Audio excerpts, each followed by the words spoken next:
Hey, thanks for tuning in to Mad Dog Fishing. Hey, before we get out on the water, and this weekend I'm running solo. My fishing partner had to work, so I'm pulling a solo trip this weekend. It's going to be a quick trip to try to find some trout in the surf. I may even venture out on the flats. Hadn't decided yet. But right now I want to talk about buying used fishing equipment, whether it's saltwater or freshwater, and some of the things to look for. And we're going to make this really quick. We're going to go over it really fast so we can get out on the water and catch some fish.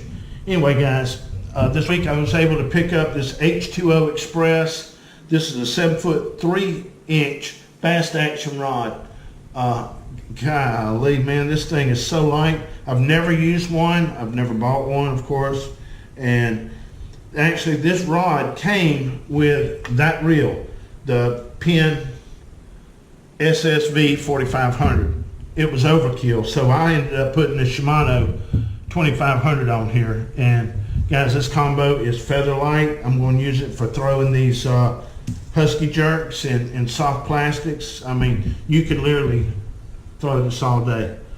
I'm looking forward to trying it out here in a little bit. But anyway, guys, when you're buying these rods, check for stress cracks. You want to check for stress cracks right here at the butt section. And you can run cotton balls through the eyes of, you know, especially if you're using braid. If you're using mono, it's not quite as important, but you just run cotton balls through these eyes. And if the cotton snags, well, that's where your braided line is also going to snag, and it's also going to wear out your braid and eventually cut it. So yeah, when you're buying these rods, just check your eyes, check for stress cracks, especially up around the tip. But anyway, guys, this is a brand new rod. It looks like it's never even been used. Got a really good deal on it with the Penn SSV 4500. Now I used the 4500 on my surf reels. They're super lightweight, and you can really, you know, it just makes the surf fishing a lot nicer when you have lighter equipment, especially if you're plugging. They hold 300 yards of 30-pound Power Pro, more than enough for anything I'll catch in the surf. And if something spools me at 300 yards on that reel, then it's a bad fish, because the Penn SSV has one of the best drags, HT100s, one of the best drags on the market. It may not be the best, but it's right up there with the best. And anyway, guys, another thing I want to cover really quick is when I got this, the line lay was off really bad. It may be why they sold it, but thankfully I had bought other ones, and I've never had a problem with any Penn line lay except for this one. All I had to do is add a shim to it. Thankfully, I have some more of these reels. I bought them new, so I had extra shims. I shimmed it. The line lay's perfect now. I mean, that's all it took. But when you get these reels, just pop the cover off. Make sure no water's gotten down in the housing. There's no corrosion building up. Make sure it's got plenty of lube on it. And the other combo we ended up picking up is this Penn Battle 5000. Now, I've never owned a Penn Battle, and we've been using it this week, testing it out. Guys, super impressed. This is an 8-foot rod, perfect for fishing off the pier or throwing lures in the surf. My son bought it. Brand new combo, brand new Power Pro on it, and he got a super fantastic deal on it. But guys, just check for stress cracks, like I said, in the rods. Check the eyes, especially if you're using braids. Pop the covers off these reels. I mean, you can carry a pocket screwdriver. It takes less than a few seconds. Just don't drop the screws. And especially if you're doing it in a remote location. Now, as far as bait casters, now I bought this reel a long time ago. I bought 7 or 8 of them. And this is the old Ambassador 5500. This doesn't have the anti-reverse clutch in it. It's got some play in it. It's old school here. But I love these round reels. I use them for cat fishing. Back in the day, I used them for bass fishing.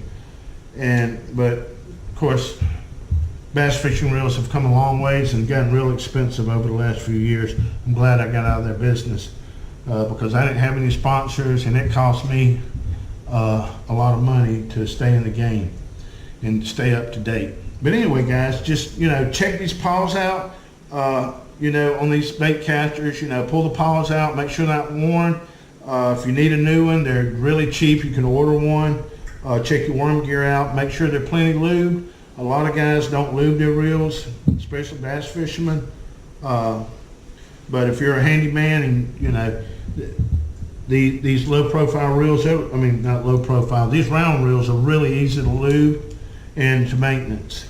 And now I got the 7,000 C3s that I use surf fishing, and I actually dropped one in the sand the other day. I had to do a complete rebuild. It was kind of a pain, but it's just part of the game. Anytime my reels get any water on them or sand, they get a complete wash down. If they fall in the surf, they get a total rebuild that night. And I've got reels that are 15, 20 years old that are like brand new because I do take phenomenal care of my equipment, and it lasts me a long time. But anyway, guys, let's get out on the water. Thanks for bearing with me on this. I hope it helped y'all out in picking up used equipment. And if the deal's too good to be true, it probably is. So, make sure, for one, it's not stolen, because people go around stealing fishing equipment all the time. And it's, you can't tell if it's stolen, but you hopefully it's not. But anyway, inspect your equipment before you buy it, because you don't want to buy something and waste your money on it. But good luck to you, and let's get out on the water. We're going to stop here at the pier and see what we can do. No luck, we'll move on. Well, let's see what we can do this morning. Throwing this little gulp shrimp. Got some fish bites out. Got some live shrimp out. So far, 3 catfish, 1 ladyfish.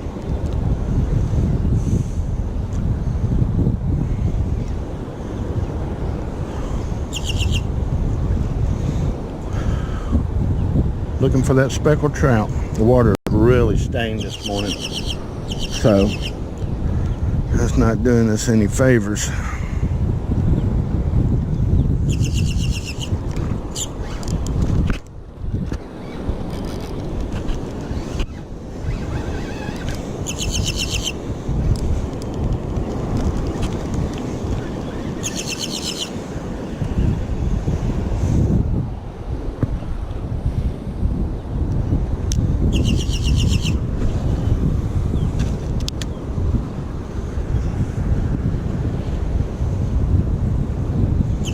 Had a ladyfish. Get off, quick release.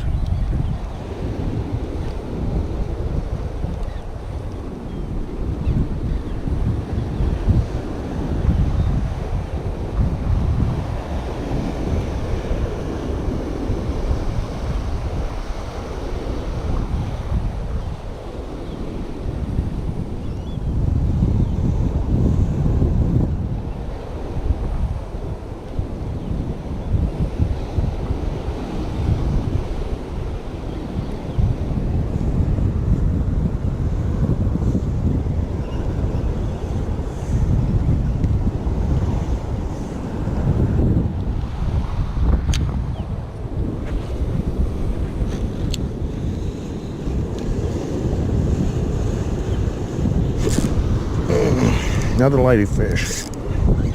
You can tell the way they hit. They hit like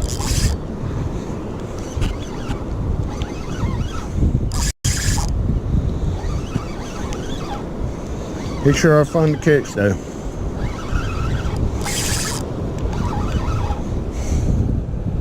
I don't know, it didn't jump yet. It may not be a ladyfish.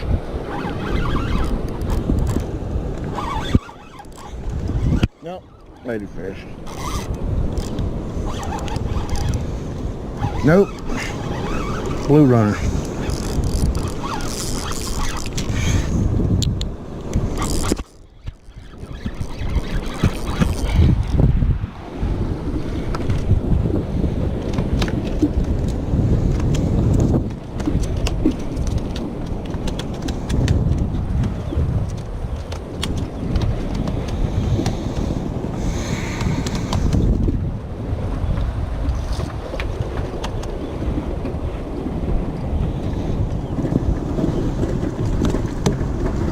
Yep, that's a bluefish.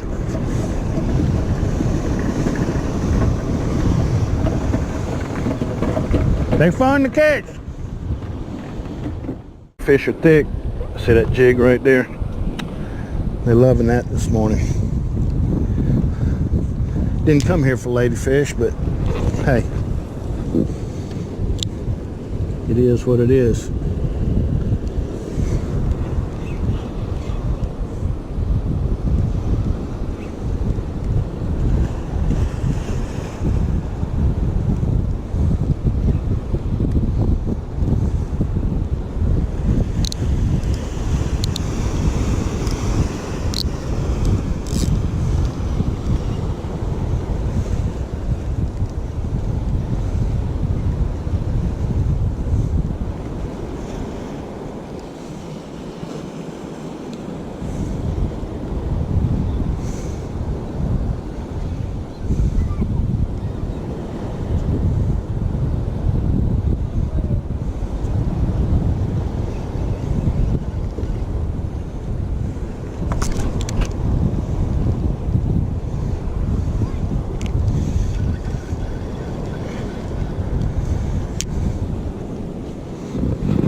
Quick release.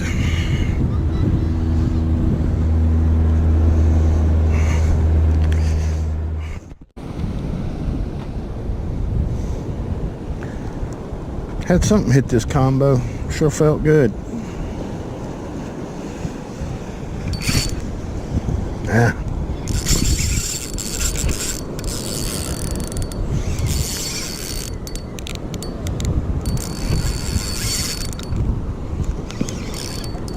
Ladyfish.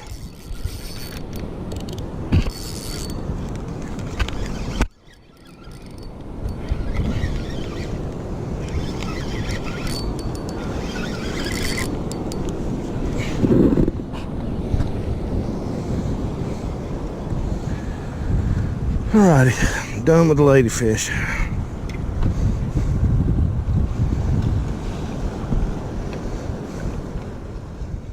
Guys, that's a wrap. That's all we got for this week.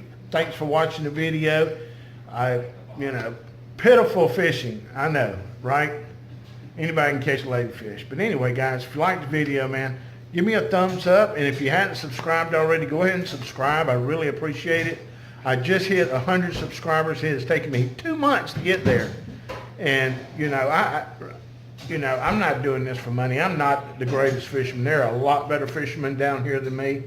We just like getting out, having fun, making these videos, and we're going to be doing other stuff too. We got one coming up where we're going to be snorkeling, and we're going to do some reviews on some diving equipment, and hopefully by the end of the year I'm going to have a new kayak. We'll do a review on it. I got my eye on the Vibe Sea Ghost 13 footers, so be looking for that in the near future. I'm really stoked about getting that. So